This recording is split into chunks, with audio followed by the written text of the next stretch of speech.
ठीक है।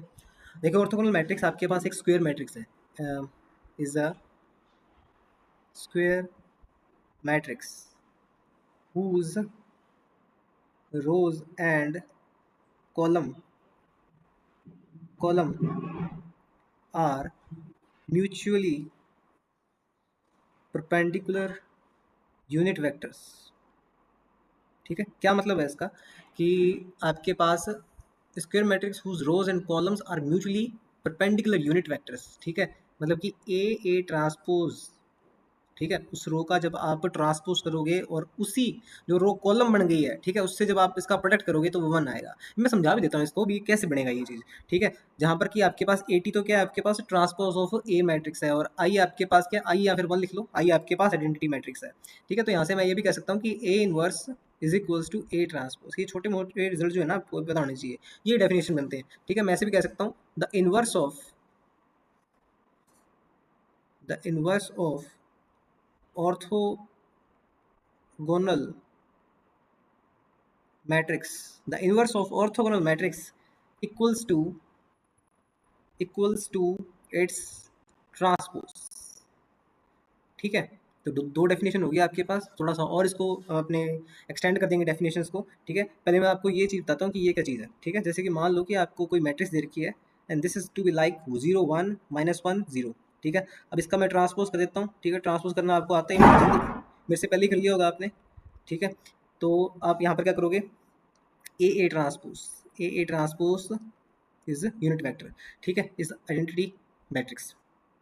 ठीक है, तो आप किसके अंदर चूज कीजिए, आप कोई भी रो चूज कीजिए, ये रो और ये आपके पास है कॉरस्पॉन्डिंग कॉलम। ठीक है, दोनों का आप क्या कर दीजिए, प्रोडक्ट कर दीजिए, 0 1 एंड 0 1। ठीक है, सो रो कॉलम कितना आएगा, 0 0 1 1 आ गया, यूनिट वेक्टर आ गया। कोई और भी चूज करके देख सकते हैं, मैं ये चूज करके दिखाता हूँ आपको।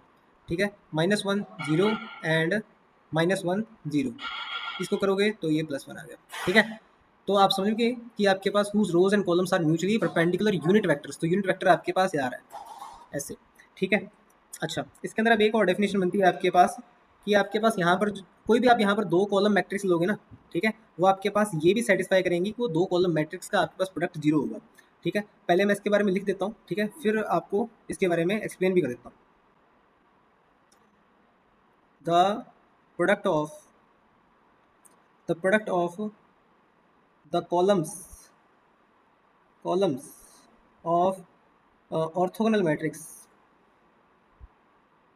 matrix is 0। ठीक है, ओके, तो इसमें आपको 2 पॉइंट देखने को मिलेंगे कि एक तो आपके पास each column has magnitude is 1। ठीक है, और दूसरी बात आपको मिलेंगी ये आपके पास कॉलम्स आर परपेंडिकुलर। ठीक है, तो ऑर्थोगोनल मैट्रिक्स में आपके पास ये 2 चीज़ें होती हैं। ठीक है, तो मान लीजिए मैं इसके अंदर एक एग्जांपल लेता हूँ। एग्जांपल आपके पास है कि आपके पास एक matrix A is equals to 3/5 -4/5 4/5 and 3/5। ठीक है, इसका ट्रांसपोज भी कर लेते हैं अपने। ठीक है, इसका ट्रांसपोज आपके पास कितना होगा, 3/5 4/5 -4/5 एंड 3/5। ठीक है, इसमें आप कॉलम्स आइडेंटिफाई कीजिए। कॉलम आपके पास एक तो ये हो गया और दूसरा कॉलम आपके पास ये हो गया। ठीक है, ये दोनों ही कॉलम आपके पास सेम मैट्रिक्स से बिलोंग करते हैं। तो ऑर्थोगोनल के लिए हमें क्या चाहिए, कॉलम परपेंडिकुलर होनी चाहिए और कॉलम हैव लेंथ 1, मतलब कि मैग्नीट्यूड उनका 1 होना चाहिए। ठीक है, तो आप इसके अंदर जो इसका ट्रांसपोज किया था वो देखना आपने। ठीक है, अब आप ये जानते हैं कि दो वेक्टर्स आपके पास परपेंडिकुलर कब होते हैं, जब उनका डॉट प्रोडक्ट क्या हो, 0 हो। ठीक है, तो यहाँ पर जो मैं 2 कॉलम ले रहा हूँ वो आपके पास है 3/5 एंड 4/5, और दूसरा कॉलम आपके पास -4/5 एंड 3/5। ठीक है, यहाँ पर आपके पास पहले वाले का ट्रांसपोज, ठीक है, कितना होगा, 3/5 एंड 4/5 एंड ये ऐसे कैसे, तो आपके पास C1 का ट्रांसपोज C2 के साथ प्रोडक्ट होगा। ठीक है, तो क्या कहेगा, आपके पास 2 वेक्टर्स परपेंडिकुलर डॉट प्रोडक्ट 0 आता है। तो यहाँ पर हमको क्या कहा है, ऑर्थोगोनल मैट्रिक्स में आपके पास क्या होगा, कॉलम्स का आपके पास जो डॉट मल्टीप्लिकेशन होगा वो आपके पास क्या आएगा, 0 आएगा। तो 3/5 4/5 ये मैं ले लिया, और C2 आपके पास ये रहा -4/5 एंड 3/5, ठीक है। तो ये आपके पास कितना आ जाएगा 12/25 माइनस का, और इस इधर भी आपके पास +12/25 इज इक्वल टू 0। तो डॉट प्रोडक्ट 0 आ गया, मतलब कि 2 कॉलम्स आर परपेंडिकुलर, ठीक है। कैसे परपेंडिकुलर समझ में आ गया आपको, ठीक है। ओके, अब हमने कहा देखते हैं आपके पास, जैसे कि मैंने 2 पॉइंट कहे थे इसके अंदर कि each column has magnitude 1, columns are perpendicular, ये मैंने देख लिया इसके अंदर। ऑर्थोगोनल मैट्रिक्स में आपके पास ऐसे होता है, ठीक है। 0 आ गया आपके पास। अब देखिए इसी के अंदर अपने एग्जांपल लेते हैं कि आपके पास ईच कॉलम की लेंथ आपके पास क्या होगी, यूनिट होगी, ठीक है। तो यहाँ पर मैं C1 ले लेता हूँ, C1। तो C1 का मैग्नीट्यूड क्या है, जैसे कि इसमें हमें 3/5 का होल स्क्वायर प्लस 4/5 का होल स्क्वायर, ठीक है। सो 9/25 16/25, तो 20/25 1 आ गया, ठीक है। 1 आ जाएगा आपके पास, तो पहले कॉलम का तो आपके पास 1 आ गया। ऐसे ही आप C2 देख लीजिए, C2 आपके पास कितना आएगा, C2 का मैग्नीट्यूड वापस से 16/25 plus 9/25 and this also come to be 1, okay. So each column has a unit length, each column का आपके पास यूनिट लेंथ होगा। तो फाइनल कंक्लूजन मेरे पास क्या निकलता है कि आपके पास परपेंडिकुलरिटी की जो कंडीशन है कि C ट्रांसपोज C, मतलब पहले आपके पास C1 ट्रांसपोज एंड C2 कोई भी, मतलब two different columns of a orthogonal matrix, their product is 0, okay, means they are perpendicular to each other, they have unit length. हमने ये भी देखा कि C1 का मैग्नीट्यूड C2 के मैग्नीट्यूड मतलब कि इनका सेम होता है। तो ऐसी मैट्रिक्स जो ये फॉलो करती है वो आपके पास क्या होती है, ऑर्थोगोनल मैट्रिक्स होती है, ठीक है। ओके, इसकी आगे एक इसकी प्रॉपर्टीज़ देख लीजिए आप आगे, ठीक है। पहली बात कि जो भी आपके पास ऑर्थोगोनल मैट्रिक्स होगी ना, ऑर्थोगोनल मैट्रिक्स, ठीक है, इसका जब आप डेटरमिनेट करेंगे तो ये +-1 आएगा, ठीक है। प्लस मतलब कि अगर आप थोड़ा सा फिजिक्स में जाएँ इससे, कि फिजिक्स में ऐसा क्यों है, कि मतलब कि ऐसा जो क्या फिजिकल इंटरप्रिटेशन क्या हो सकता है इसका, ठीक है। +1 आपको रिप्रेजेंट करता है रोटेशन को, ठीक है, और -1 रिप्रेजेंट करता है यहाँ पर रिफ्लेक्शन को, ठीक है। मैं ज़्यादा नहीं जाऊँगा इसके अंदर, I am just telling you this properties, okay. और नेक्स्ट आपके पास लेंथ इसके अंदर प्रिजर्व रहती है, ठीक है। मान लीजिए आपके पास कोई वेक्टर है x, ठीक है, उसने a के साथ प्रोडक्ट करके इसको ट्रांसफॉर्म कर दिया ax में, ठीक है। तो जब आप इसका मैग्नीट्यूड लेंगे ना, ठीक है, इसका जब मैग्नीट्यूड लेंगे तो आपके पास ये इतना आएगा, ठीक है। ये इन दोनों का मैग्नीट्यूड सेम होगा, ठीक है। अगर आपको ये बात नहीं समझ में आई है तो इसको मैं एक एग्जांपल देके आपको बता देता हूँ। तो मैं आपको सेकंड प्रॉपर्टीज एक्सप्लेन कर रहा हूँ। तो एक्स वेक्टर यहाँ पर आपके पास है, एक्स वेक्टर मैं कुछ भी ले लेता हूँ 3 4, ये ले लेते हैं, ठीक है। आप जानते हैं कि इसका आपके पास मैग्नीट्यूड कितना आता है, 3 square plus 4 square and this comes out to be 5, ठीक है। 9 4 16, कोई पीछे वाला ले लिया मैंने, ठीक है। अब हम कोई ऑर्थोगोनल मैट्रिक्स लेते हैं, ये आपके पास ए ऑर्थोगोनल मैट्रिक्स है, ठीक है, ध्यान रखना। जैसे कि पीछे भी एग्जाम्पल है 0 -1 1 0, ऐसा सिंपल सा ले लेते हैं एक बारी, ठीक है। ओके, तो यहाँ पर जो मैंने क्या कहा था, ए एक्स को मल्टीप्लाई करेंगे तो 0 1 -1 0, ठीक है। एक्स आपके पास कितना है, ये रहा 3/4, ओके, बाय नहीं है, 3 और 4 है, ठीक है।